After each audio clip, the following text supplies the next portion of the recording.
Buenas, mi nombre es Diana Rivas, soy estudiante del segundo año de Derecho desde la Universidad Fermín Toro. En esta ocasión quisiera comentar con ustedes acerca de los tratados internacionales. Los tratados internacionales, según el autor Adolfo Arrioja Vizcaíno, son acuerdos que celebran dos o más estados como entidades soberanas entre sí sobre cuestiones diplomáticas, económicas, estudiantiles, culturales y otras de interés para ambas partes. Los tratados internacionales pueden ser firmados entre estados y estados o pueden ser firmados entre estados y organizaciones internacionales o entre organizaciones internacionales como tal, entre ellas como tal. La, la, el acuerdo o los tratados, ¿verdad? Cuando se firman entre estados y estados, deben estar definidos por lo que dice la Convención de Viena de 1969.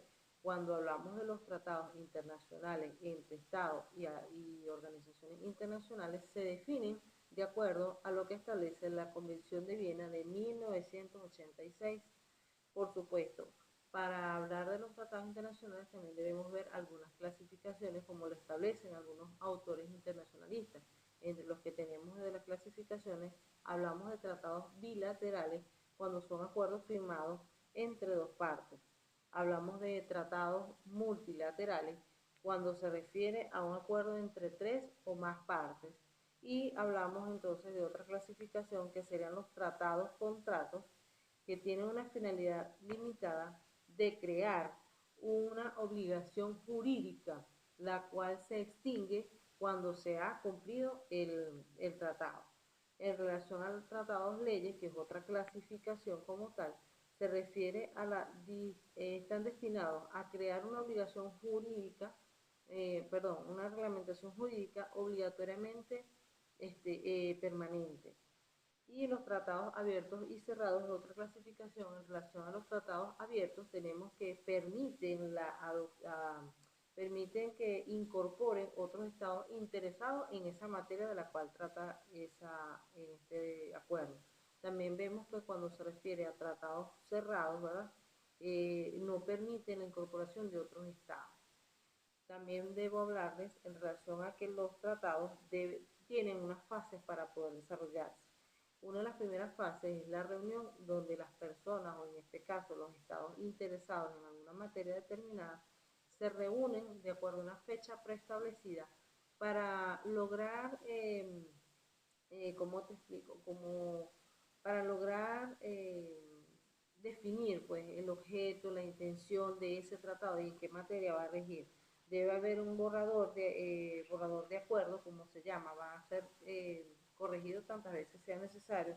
Se da la negociación que puede durar años para poder definir de qué se va a tratar el contenido como tal, la adopción del texto, la autenticación y por supuesto la prestación del consentimiento, que finalmente viene a ser la firma de aquellas partes que están de acuerdo con lo que se ha finiquitado hasta ahora.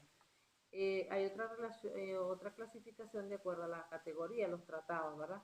Esto es en relación a la materia. Hay tratados de cooperación e integración, ya que promueven asuntos de índole económico, social, cultural, agrícola, educacional y energético, entre otras materias.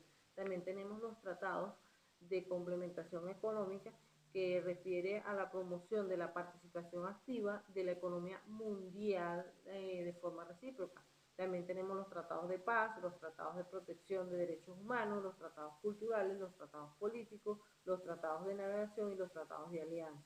Cada uno de estos tratados se van a regir de acuerdo a su materia y por supuesto debe estar fundamentado o deben estar desarrollados de acuerdo a la Convención de Viena, de acuerdo a su materia como tal, en sus articulados como lo establece la Convención de Viena.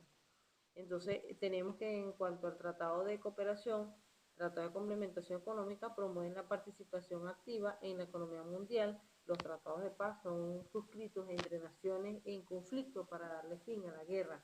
Los tratados de protección de derechos humanos promueven la relación digna y de respeto a un individuo en su contexto social, ¿verdad? En En otras partes podemos hablar también que los tratados de políticos garantizan la participación ciudadana a través del voto. En los tratados de navegación se refieren a eh, un convenio que hacen entre países para favorecer recíprocamente su tráfico marítimo exterior. Bueno, es todo.